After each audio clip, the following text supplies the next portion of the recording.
Do you think that's a good thing that we're not really experiencing a world where cultural Christianity is present anymore? Is that because I think you could see it as a good thing, right? Because we're able to clearly see where the lines of delineation are.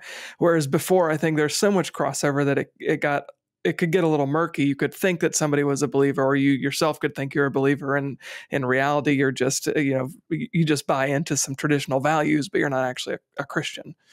Yeah, I think it's a good question, but I will say I think it's gain and loss, to be honest. And I think the good news is we don't get to choose this. This is in the providence of God. This is the outworking of of history. I don't get to decide whether it's a secular culture around me or not. That's above my pay grade. But I will I will say that the loss of cultural Christianity in a secular age comes with gain and loss. It's gain, I think, for the church. It's loss for the culture. And so, Christianity, this is one of the first things that even the early church fathers saw. Christianity has a preservative effect. For instance, marriage. Marriage is not a lifestyle choice for Christians. It's a biblical mandate. And by the way, it's not up for definition. And thus, where you find that kind of organic whole, which also leads to not only marriage but children and in thriving. When the society at least operates on what it inherits as a Christian worldview, then things work better in society. And so I think for society, the loss of cultural Christianity is a great, great loss.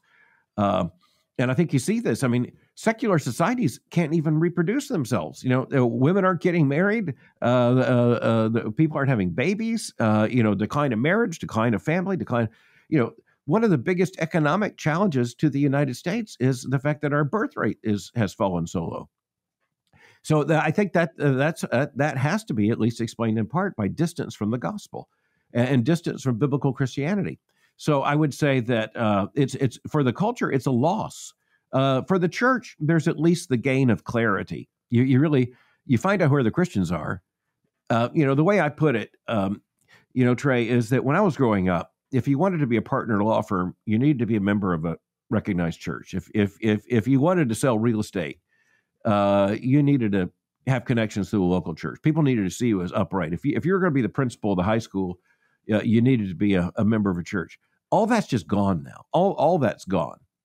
And, so the left is just celebrating that. Look, this is liberation. Yeah, but they've liberated themselves from marriage. They've liberated themselves from gender. They've liberated themselves from reproduction. They've liberated themselves from children, which, by the way, means the only way liberalism goes forward, progressivism goes forward, is if conservatives have the babies and liberals get them on the college campus.